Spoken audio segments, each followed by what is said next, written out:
பிற்பகல் 3 மணி அளவில் வன்னியர் குல சத்திரிய மகா சங்கம் சென்னையின் சார்பில் 136வது ஆண்டு பொதுக்குழு கூட்டம் நடைபெற்றது.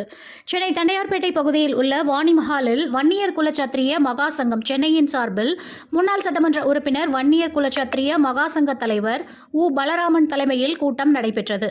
இக்கூட்டத்தில் பல்வேறு தீர்மானங்கள் நிறைவேற்றப்பட்டது. அதில் உள்ளூர் செயலாளர், பொருளாளர், செயற்குழு உறுப்பினர் ஆகிய புதிய உறுப்பினர்கள் தேர்ந்தெடுக்கப்பட்டனர். மேலும் தமிழகத்தில் பல்வேறு மாநிலங்களில் சாதிவாரி கணக்கெடுப்பு நடத்தப்பட்டு வருவதாகவும், சமூக நீதி மண்ணான தமிழ்நாட்டில் இடஒதுக்கீடை நிலைநிறுத்திட தமிழ்நாடு அரசு சாதிவாரியான கணக்கெடுப்பு நடத்தி வன்னியர் மற்றும் இதர சமூக மக்களுக்கு சமூக நீதியை நிலைநாட்ட வேண்டும் என்று தீர்மானம் கொண்டுவரப்பட்டது. தமிழ்நாட்டில் சங்கங்களை பதிவு செய்து கண்காணிக்க தமிழ்நாடு சங்கங்கள் பதிவு சட்டம் 1975 இருப்பதாகவும், அதேவேளையில் பொது அறக்கட்டளைகளை பதிவு செய்து மேற்பார்வையிட முறையான சட்டம் இல்லாததால் உயர்நீதிமன்றம் பொது அறக்கட்டளைகளுக்கான சட்டம் இயற்ற தமிழ்நாடு அரசு கடந்த 2018 ஆண்டு அறிவுறுத்தியது.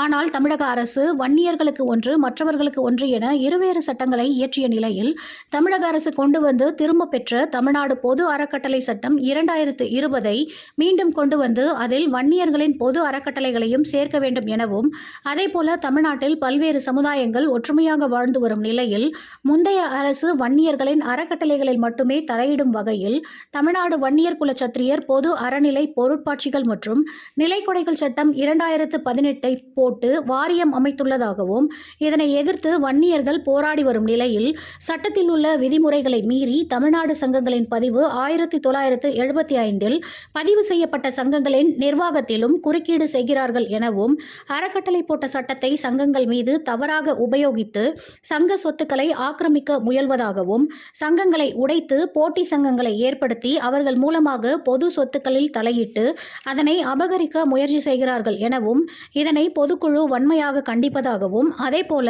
தங்கள் வன்னியர் குல சத்திரிய மகா சங்கம் சென்னை சங்கத்தின் உள் விவகாரங்களில் தலையிடுகிறார்கள் எனவும், தங்கள் சங்கம் மாவட்ட பதிவாளர் அதிகாரத்தின் கீழ் வருவதாகவும், அதையும் மீறி இவர்களாகவே இந்த அதிகாரத்தை கையில் எடுக்கிறார்கள் எனவும், அதிகாரத்தை தவறாக பயன்படுத்தும் வாரிய நிர்வாகத்தின் மீது நடவடிக்கை எடுக்க வேண்டும் எனவும், நீண்ட நாட்கள் புதுப்பிக்காமல் இருக்கும் மகா சங்கத்தை புதுப்பித்து உதவுமாறு தமிழக அரசை தற்போது நடைபெற்ற பொதுக்குழு கூட்டத்தில் முன்னாள் சட்டமன்ற உறுப்பினர் பலராமன் கேட்டுக்கொண்டார். இந்த நிகழ்வில் மயிலாடுதுறை நாடாளுமன்ற உறுப்பினர் சுதா ராமச்சந்திரன் உள்ளிட்டோர் பங்கேற்றனர்.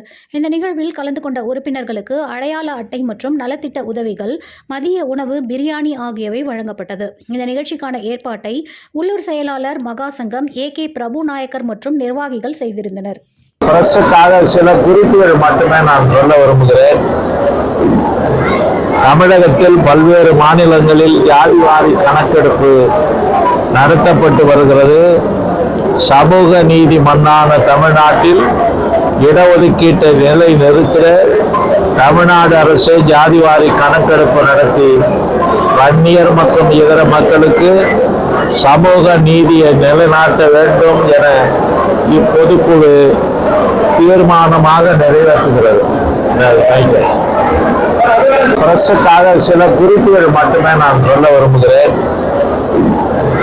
தமிழகத்தில் பல்வேறு மாநிலங்களில் ஜாதிவாரி கணக்கெடுப்பு நடத்தப்பட்டு வருகிறது. சமூக நீதி மண்ணான தமிழ்நாட்டில் இடஒதுக்கீட்டை நிலை நிறுத்த தமிழ்நாடு அரசு ஜாதிவாரி கணக்கெடுப்பு நடத்தி வன்னியர் மற்றும் இதர மக்களுக்கு சமூக நீதியை நிலைநாட்ட வேண்டும் என இப்பொதுக்குழு தீர்மானமாக நிறைவேற்றுகிறது.